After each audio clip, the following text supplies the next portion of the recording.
갈라디아서 6장 6절부터 10절까지의 말씀입니다. 가르침을 받는 자는 말씀을 가르치는 자와 모든 좋은 것을 함께하라. 스스로 속이지 말라. 하나님은 업신여김을 받지 아니하시나니 사람이 무엇으로 심든지 그대로 거두리라. 자기의 육체를 위하여 심는 자는 육체로부터 썩어질 것을 거두고 성령을 위하여 심는 자는 성령으로부터 영생을 거두리라. 우리가 선을 행하되 낙심하지 말지니 포기하지 아니하면 때가 이름에 거두리라. 같이 읽습니다. 그러므로 우리는 기회 있는 대로 모든 이에게 착한 일을 하되 더욱 믿음의 가정들에게 할지니라. 아멘. 성도 여러분, 우리 이제 다시 갈라디아서로 돌아왔습니다. 거의 한 달 반 정도 넘는 시간 동안 우리가 갈라디아서를 살펴보지 못했는데 오늘 돌아왔는데 아마 낯선 분이 계실 것 같습니다. 그래서 우리 잠깐 정리하려고 합니다. 갈라디아서를 크게 세 부분으로 나눌 수 있다고 그렇게 말씀을 드렸습니다. 깨끗하게 세 부분으로 세 토막이 나는데 1장과 2장은 사도 바울의 증언입니다. 테스티모니이죠.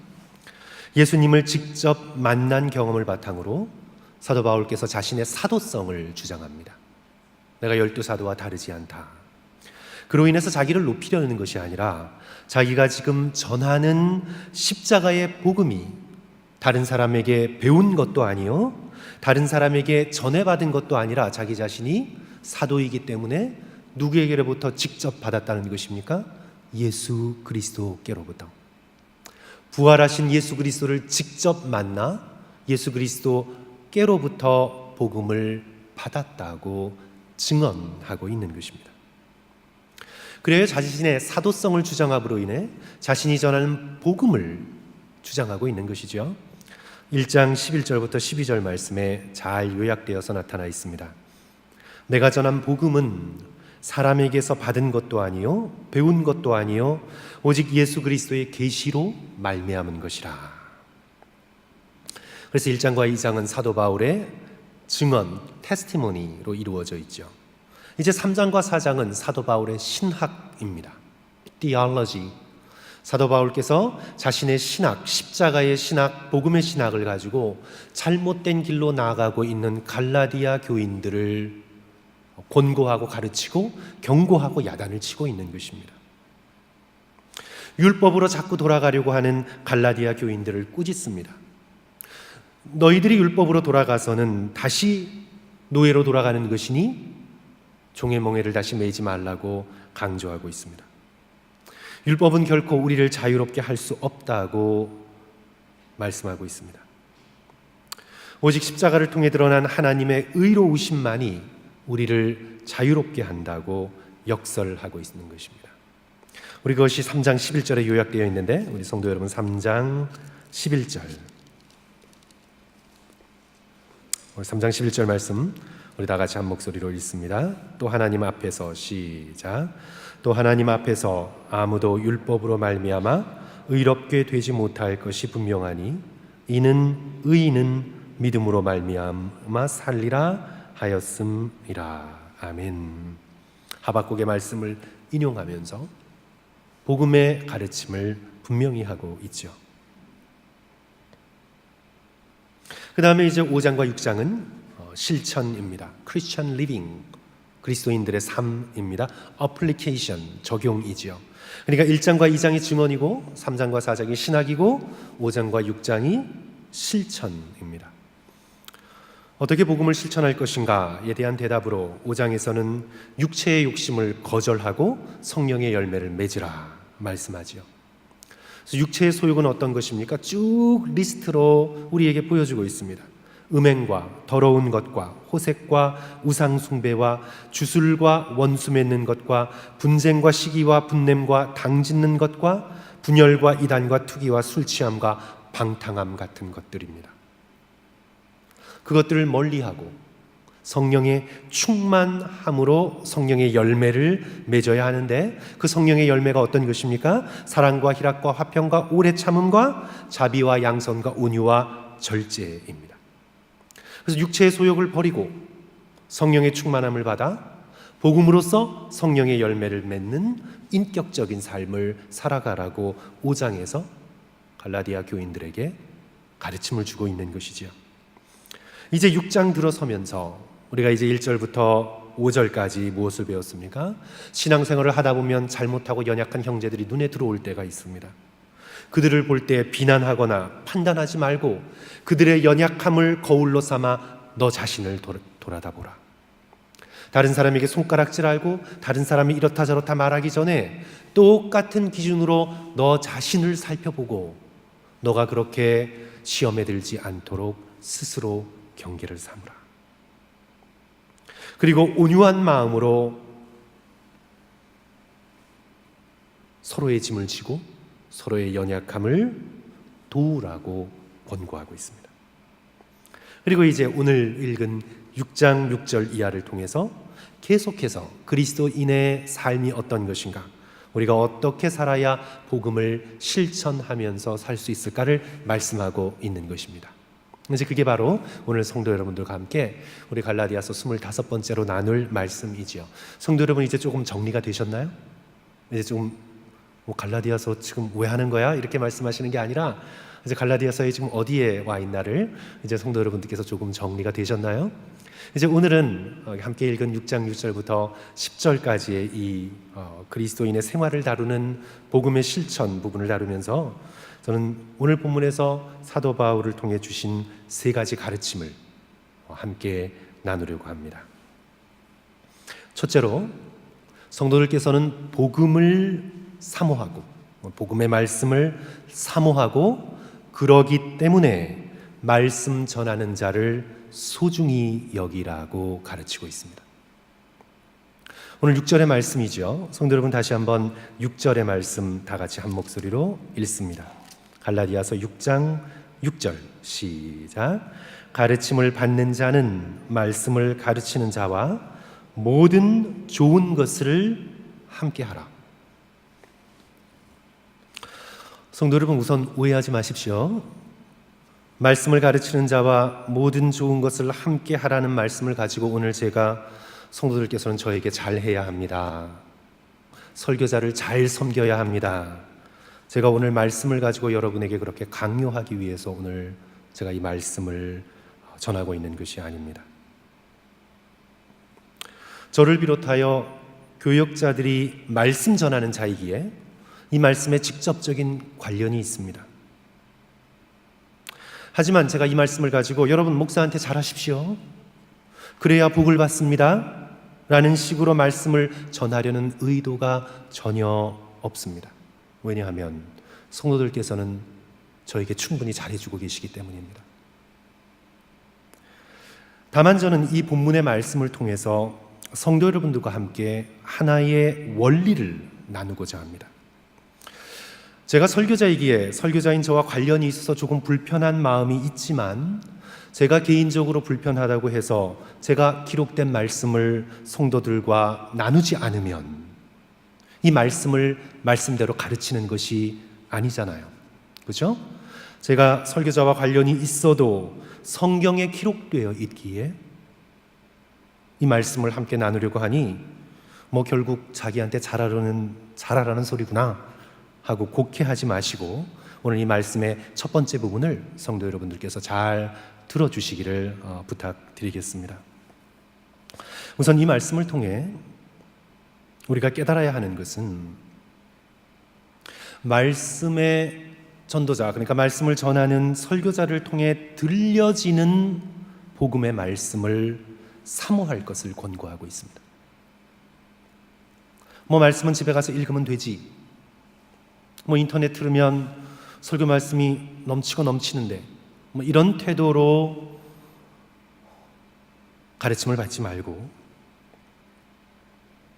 설교자를 통해 하나님께서 오늘 나에게 말씀을 주시겠다라는 믿음을 가지고 사모하는 마음으로 복음의 말씀을 사모할 것을 성도들에게 권고하고 있는 말씀입니다. 가르침을 받는 자는, 가르침을 받는 성도들은 가르치는 자와 설교자와 목회자와 모든 좋은 것을 함께 하라. 이 성도와 사도의 관계, 교우들과 목회자의 관계가 성도 여러분, 오늘 이 6절의 말씀에서 무엇을 통하여 규정되어 있습니까?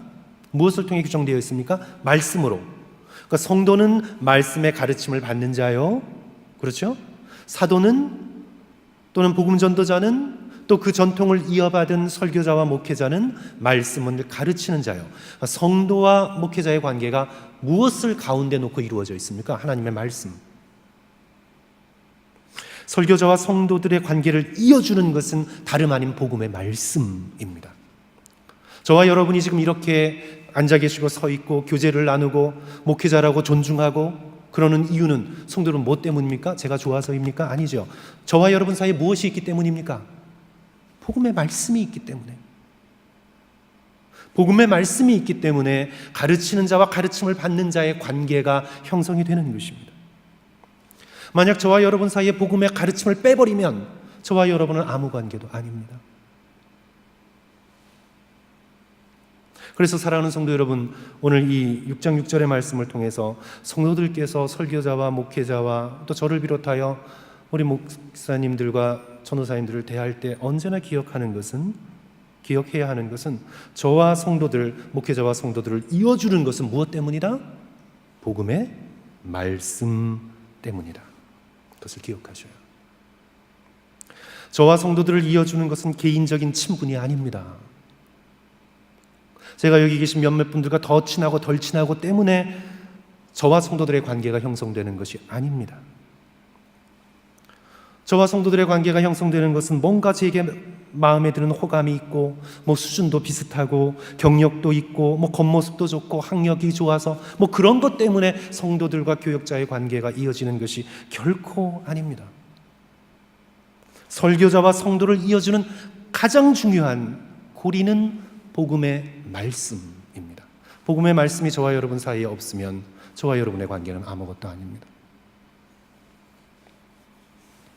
그러기에 성도들은 목회자들을 대하고 설교자들을 대할 때마다 마음속에 복음의 말씀에 대한 열망을 가지셔야 합니다. 내게 복음의 말씀을 가르쳐 주십시오. 내게 복음의 말씀으로 나의 양심을 일깨워 주십시오. 당신이 묵상하면서 배운 예수 그리스도께로부터 받은 그 복음의 말씀을 나에게 주십시오. 목회자들을 대할 때 가장 중요한 태도가 바로 그런 마음의 태도입니다. 존 스토트 목사님이 목회하던 교회의 설교단에 이렇게 써 있습니다. Pastor, we want to hear the gospel from you.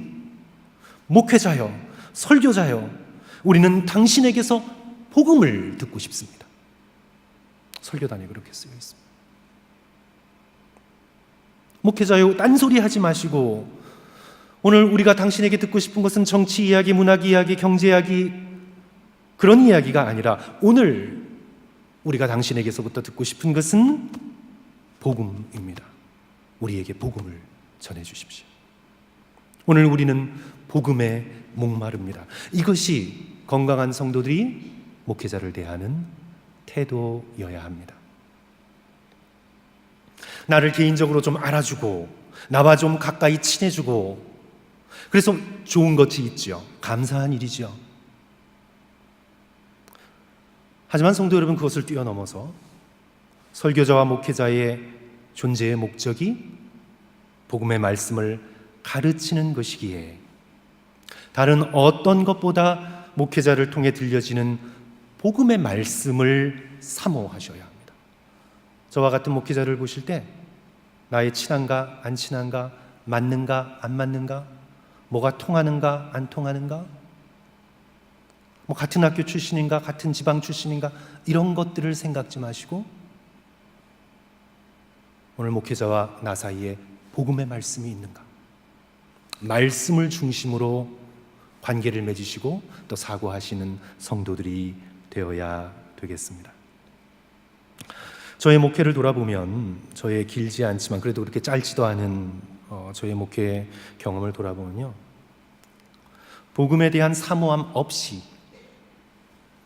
목회자와 그저 개인적으로 친하려는 분들이 있습니다.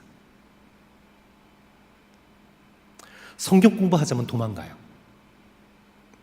제가 당시에는 수요 예배를 드리고 있었는데 수요 예배는 잘 나오시지도 않습니다. 금요 기도회 그런 거 안 나와요. 그래서 이 복음과 말씀에 대한 사모함은 없어요. 그런데 목회자와 개인적으로 친하고는 싶어요. 그래서 목사님 언제 스키 타러 한번 갑시다. 목사님 내가 지금 골프 잘 치는데 한번 가르쳐 줄게. 한번 나오세요. 목사님 낚시 한번 하러 갑시다. 그렇게 인간적으로 좋아해 주시고 또 같이 하고 싶어 해 주셔서 감사한데, 감사하죠. 목사님 오지 마세요 이러는 것보다 얼마나 기분이 좋아요. 감사하잖아요. 그런데 성도 여러분, 제가 목회의 경험을 놓고 길게 보면요, 길게, 그 당시는 좋은지 모르지만 길게 놓고 보면, 길게 놓고 제가 그 순간을 뒤돌아보면요,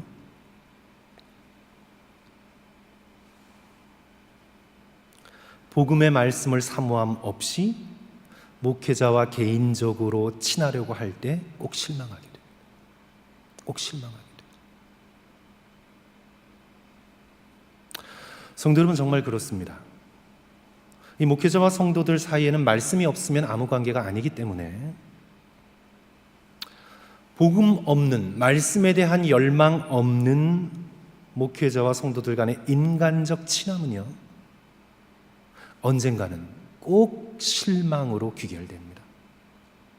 고개를 절레절레 흔들고 반드시 뒤돌아서게 돼 있습니다.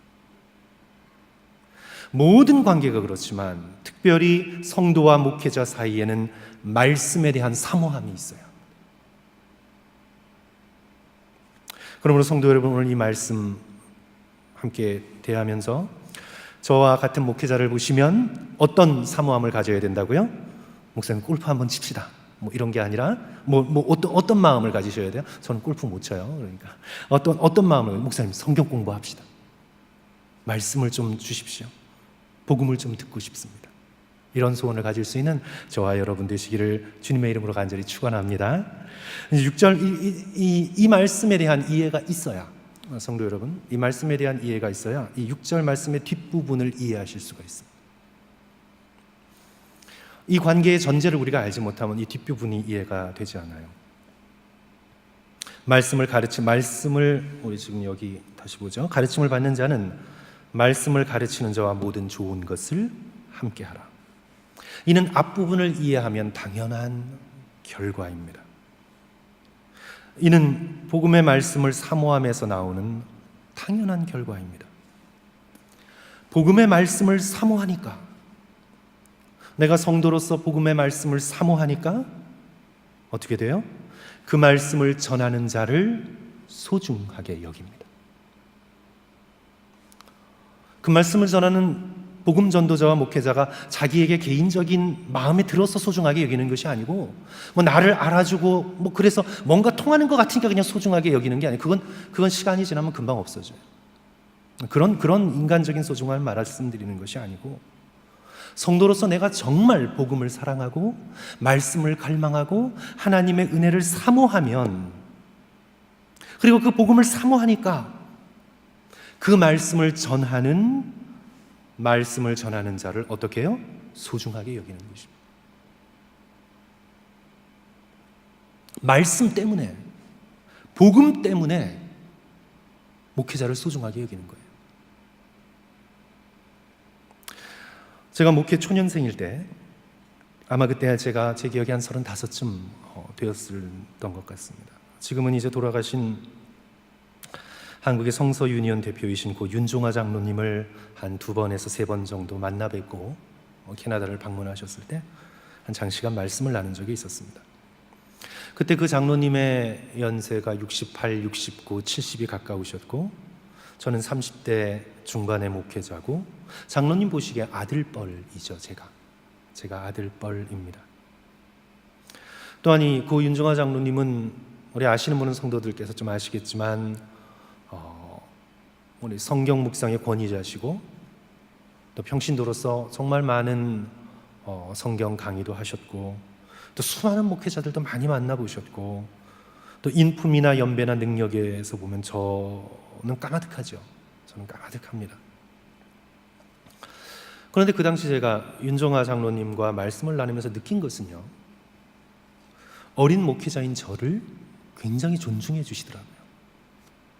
커피숍에서 만나서 한 2시간 정도 말씀을 계속 나눴는데 저의 부족한 소견을 굉장히 잘 들어주시고, 그리고 제가 구약을 공부하고 있었기 때문에 구약에 관한 추천할 책이 없냐고 물으시고, 때로 저와 얘기를 나누면서도 저의 말도 갑자기 무슨 생각이 나서 수첩을 꺼내서 적으시고, 제가 친애하는 수령도 아닌데 꺼내서 적으시고, 저의 말을 굉장히 귀담아 들어주시고 존중해 주시더라고요. 성도 여러분, 왜 그럴까요? 제가 마음에 들어서인가요? 제가 잘나서인가요? 아니에요. 그분께서 당신 자신이 말씀을 소중히 여기시는 분이라 말씀 전하는 자를 소중히 여겨주신 것입니다. 갑자기 여행 중에 심장마비로 세상을 떠나셨는데 가까이 계시던 분이 저에게 전해주셨어요. 윤종화 장로님의 기도 노트에 저의 이름과 기도 제목이 많이 적혀 있었다고. 왜 그러셨을까요? 제가 마음에 들었었을까요? 아니죠. 그분 자신이 말씀을 너무나 소중히 생각하는 분이기에 말씀을 전하는 부족한 저 같은 사람도 소중하게 여겨주신 것입니다. 언젠가 제가 분당 우리 교회 이찬수 목사님의 설교를 인터넷으로 들은 것을 기억합니다. 이찬수 목사님이 자신의 목회 경험을 돌아볼 때 정말 말씀을 사모하는 분들은 목회자를 소중히 여긴다고 그렇게 말씀합니다. 목회자 자체가 좋아서 그런 것이 아니라 말씀을 사모하니 그 말씀 때문에 목회자의 인간적 약점에도 불구하고 소중히 여겨주고 또 기도해 준다고, 자신의 목회 경험을 돌아보니 그렇다고 고백하는 설교를 제가 들었던 기억이 있습니다. 하지만 말씀을 사모하지 않으면 말씀 전하는 자를 막대하고, 아마 그 당시에 좀 이찬수 목사님이 유튜브에 올려진 여러 가지 댓글 때문에 좀 마음고생이 있으셨던 것 같아요. 그래서 그 설교에서 중간에 그 부분을 약간 언급을 하면서 좀 그런 속에 있는 얘기들을 하시더라고요. 그래서 말씀을 사모하지 않으면 말씀 전하는 자를 막대하고 비난하고 우습게 여긴다고, 그리고 일단 말씀 전하는 자를 향해 그런 태도를 가지면 그 말씀 전하는 자가 전하는 말씀이 마음속에 들어오지를 않게 되는 거죠.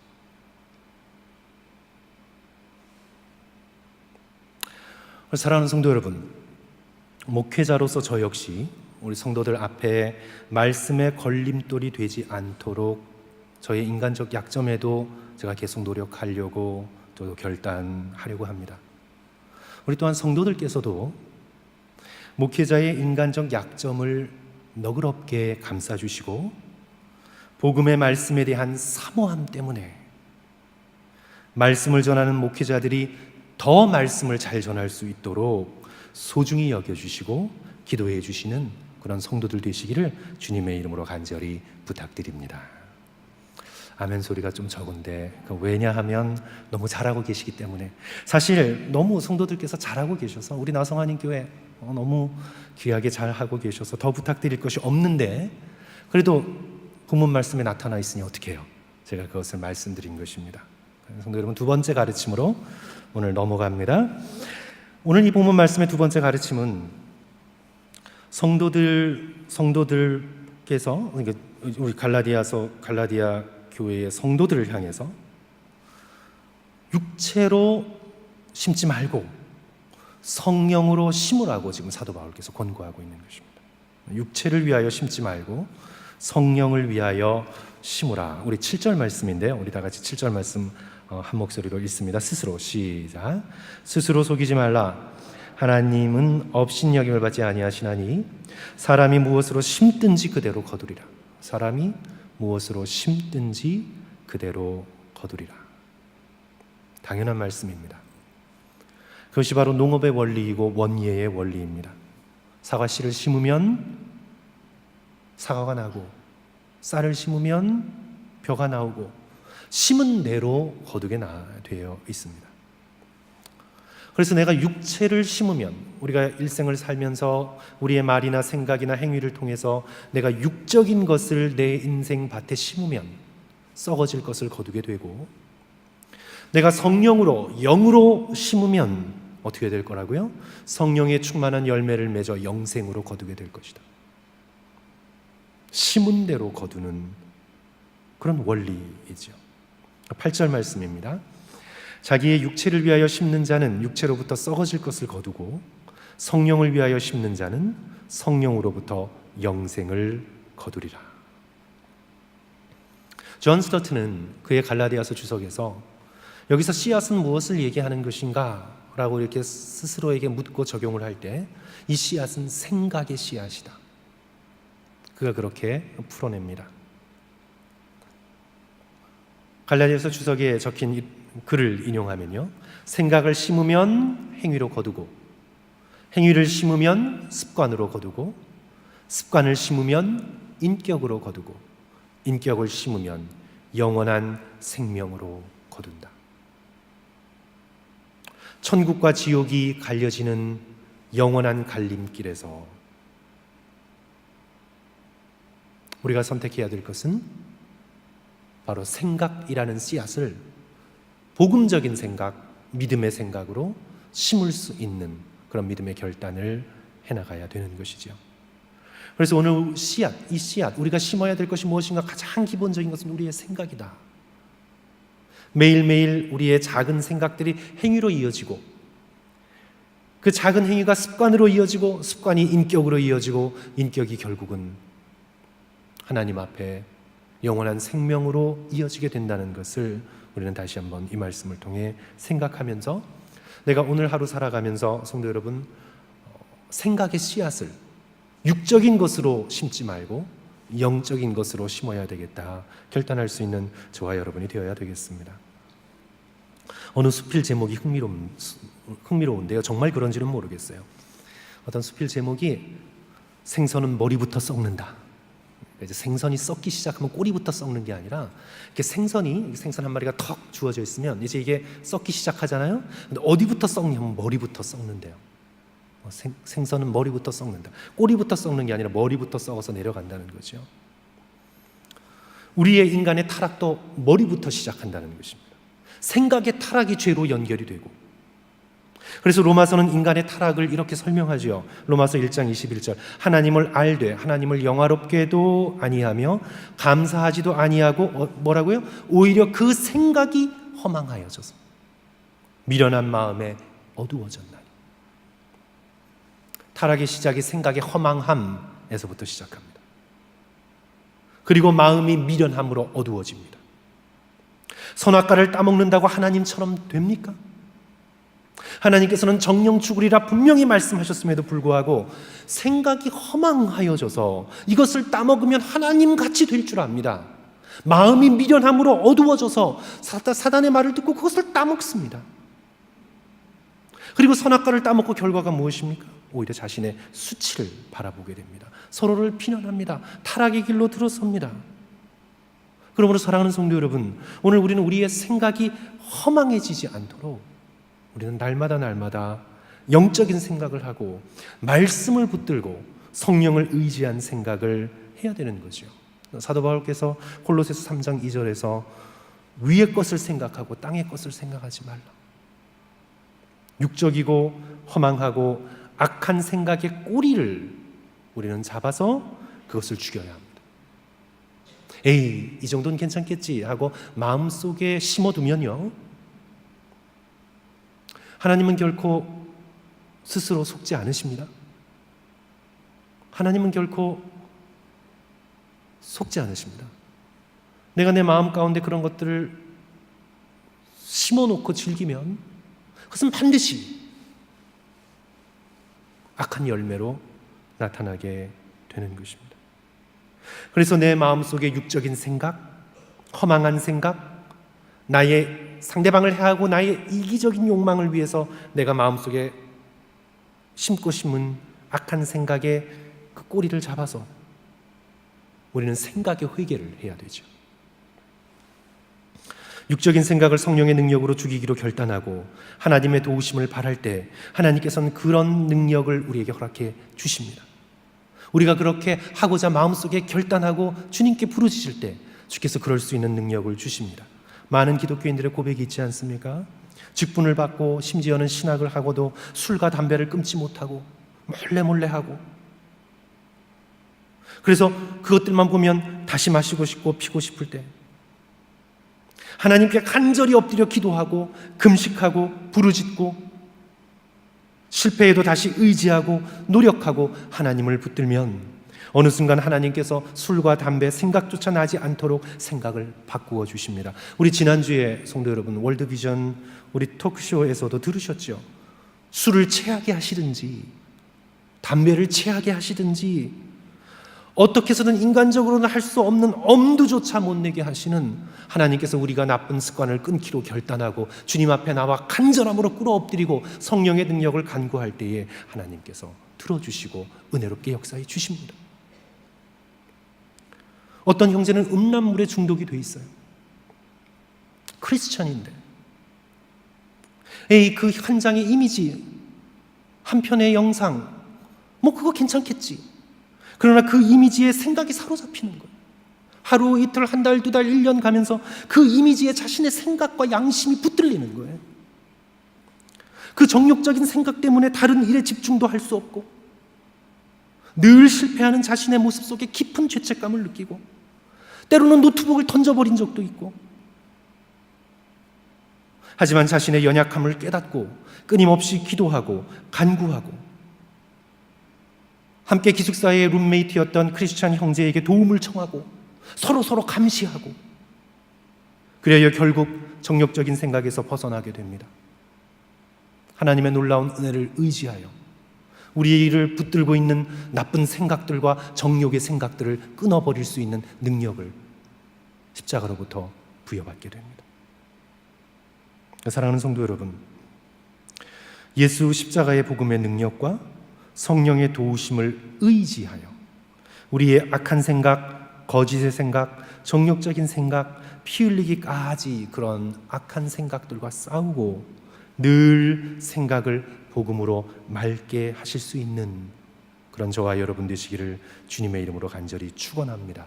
내가 실패하고 넘어져도 다시 일어나 믿음의 선한 싸움을 끝까지 싸우기로 결단함으로 하나님께서 쏟아부어 주시는 놀라운 은혜를 우리의 삶 속에 경험으로서 누릴 수 있는 그런 저와 여러분 되시기를 주님의 이름으로 간절히 축원합니다. 우리 마지막으로요,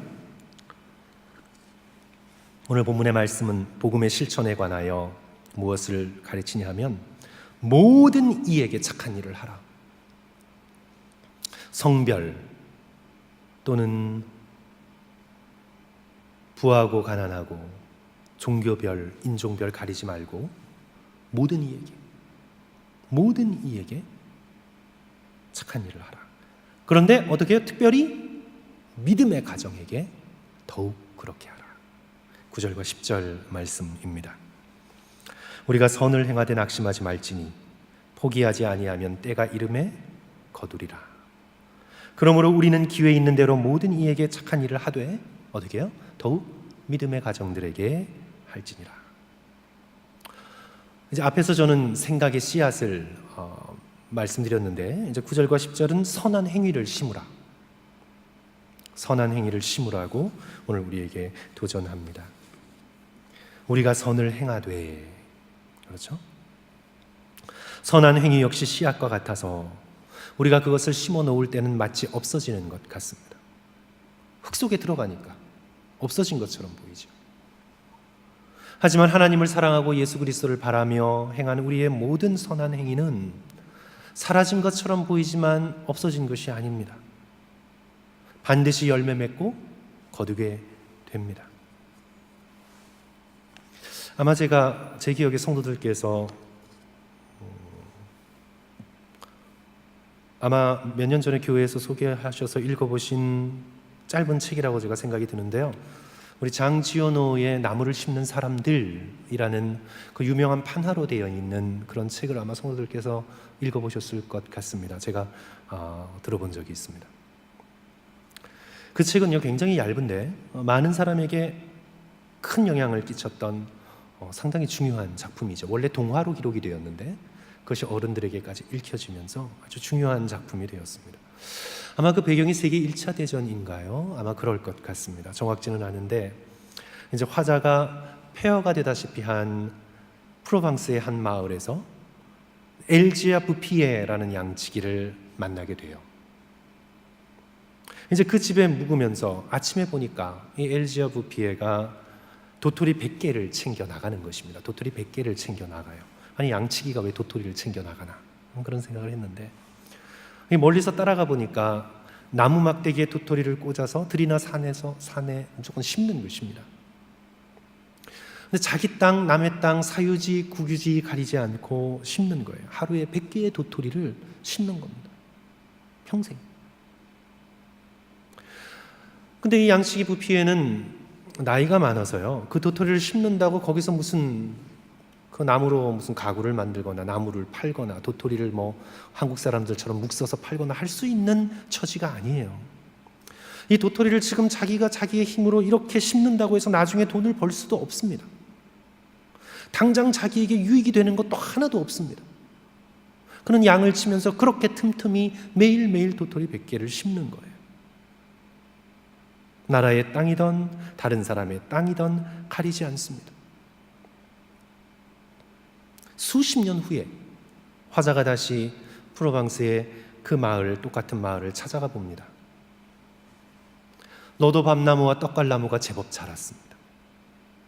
어느 정도 그 황폐했던 들판이 숲을 이루게 되었습니다. 시냇물도 졸졸졸졸 흐르고 있었습니다. 황량하던 그 언덕이 숲으로 바뀌어지고 있는 것입니다. 무엇 때문에 그렇습니까? 심었기 때문에.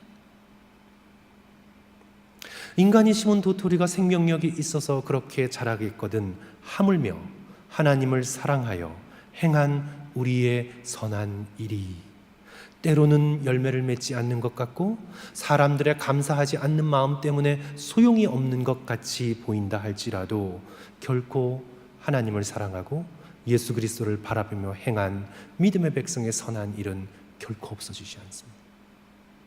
반드시 열매 맺습니다. 사람은 있는 것 같아도 하나님의 나라와 하나님의 시간에 반드시 거두게 될 것입니다. 그러므로 사도 바울께서는 이 10절에서 다시 한번 권면하고 있는 것입니다. 기회 있는 대로 모든 이에게 착한 일을 하라. 너 마음에 드는 사람에게만 착한 일을 하지 말고 땡큐라고 말할 수 있는 사람에게만 다가가 착한 일을 하지 말고 당신 기독교인입니까? 불교인입니까? 불교인? No. 기독교인에게만 착한 일을 하지 말고 믿음의 백성은 복음대로 사는 믿음의 백성은 하나님의 자비로우심을 본받아 모든 이에게 하나님께서 너의 삶 가운데 허락해 주신 모든 이에게 선한 일을 행하라. 교회를 다니던 분이든 불교인이든 회교인이든 무신론자든 모든 이에게 착한 일을 행하라. 그런데 여기서 한 걸음 더 나가죠. 기회 있는 대로 모든 이에게 착한 일을 하되 이제 더욱 해야 될 일이 있는데 더욱 누구에게 하라고요? 믿음의 가정들에게 할지니라. 믿음의 가정들에게 너의 선한 일을 더욱 행하라. 그러니까 주님의 몸된 교회를 이루고 있는 지체된 우리들이 서로 무엇을 하라고요? 선한 일을 행하라. 우리는 이 오늘 본문의 가르침을 통해서 성도끼리의 섬김이 선교사역이나 전도사역 못지않게 중요함을 발견하게 됩니다. 성도 여러분, 개혁주의 교회론의 핵심은요, 교회에 지체된 성도들이 말씀과 성찬을 중심으로 놓고 서로를 섬기는 일입니다. 이것이 개혁주의 교회론의 핵심입니다. 말씀과 성찬을 중심에 놓고 성도들이 서로를 섬기는 것입니다. 그 성도들의 섬김이 넓어져서 땅끝을 품게 되는 것입니다. 무조건 땅끝에 가서 그쪽에서 선교하겠다만 생각하고 말씀과 성찬을 놓고 끼리끼리 섬기지 않으면 먼 곳에서 가서 행하는 일들은 위선이 되는 것이지요. 그렇게 되는 것입니다. 그래서 개혁주의 교회론의 핵심은 말씀과 성찬을 가운데 놓고 성도들이 한 몸을 이루면서 성도들이 서로의 연약함을 도와주고 섬기고 서로를 보살펴주는 모임이 바로 교회다. 그리고 그 교회가 넓어지고 넓어져서 예루살렘과 유대와 사마리아와 땅끝까지 품게 되는 그런 역할을 감당하게 되는 것이다. 우리는 멀리에서도 선교하고 가까운 곳에서도 말씀과 성찬을 놓고, 다른 걸 놓고 친해지는 게 아니라 말씀과 성찬을 놓고 성도들이 서로 연합하여 서로를 섬기는 모습이 바로 이 어두운 세상에 빛을 발하는 교회의 사명이라고 얘기하고 있는 것입니다.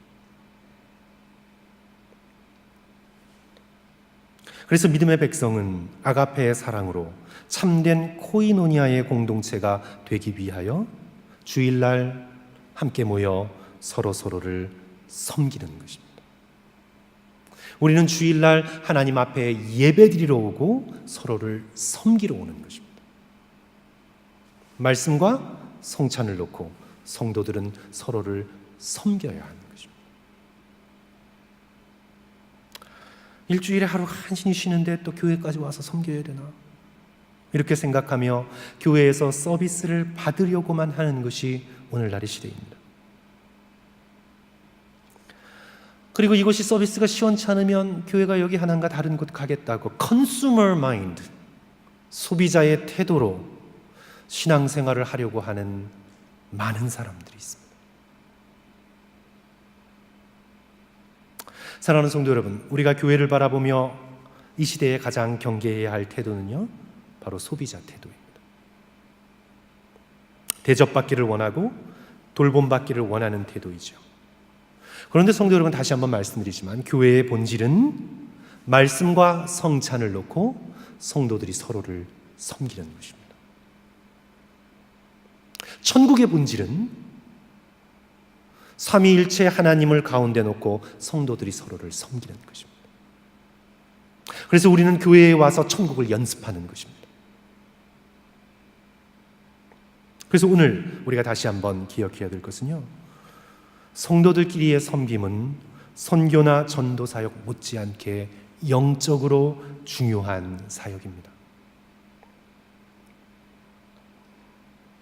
말씀으로 어린 영혼을 섬기고, 음식으로 서로를 섬기고, 집을 열어 서로를 섬기고, 설거지로 청소로 찬양으로 기도로 서로를 봉사하고 서로를 섬기고, 이 모든 것들이 다른 사역 못지않게 중요하다고 오늘 말씀하고 있는 것이죠. 성도 여러분, 우리 다시 한번 9절과 10절 다 같이 한 목소리로 읽고요, 오늘 말씀 마치도록 합니다. 우리가 시작. 우리가 선을 행하되 낙심하지 말지니 포기하지 아니하면 때가 이름에 거두리라. 그러므로 우리는 기회 있는 대로 모든 이에게 착한 일을 하되 더욱 믿음의 가정들에게 할지니라. 성도 여러분, 모든 일을 향해, 특히 성도들을 향해 착한 일을 멈추지 말고 하나님 바라보시고 계속 해나가시는 저와 여러분 되시기를 주님의 이름으로 간절히 축원합니다. 오늘 말씀을 정리합니다. 성도 여러분, 어떻게 복음적인 생활을 해나갈 수 있습니까? 복음의 말씀을 사모하고 말씀 전하는 자를 소중히 여기고 육적인 생각을 죽이고 영적인 생각을 심고 모든 이에게 선한 일을 행하고 더욱 믿음의 가정들을 돌보고 서로 섬기고 봉사함으로 우리의 일상의 소소함 속에서 복음을 실천할 수 있는 아름다운 삶을 살아가게 됩니다. 이를 기억하고 우리 함께 마음에 담고 간절히 실천할 수 있는 저와 여러분 되시기를 주님의 이름으로 간절히 축원합니다.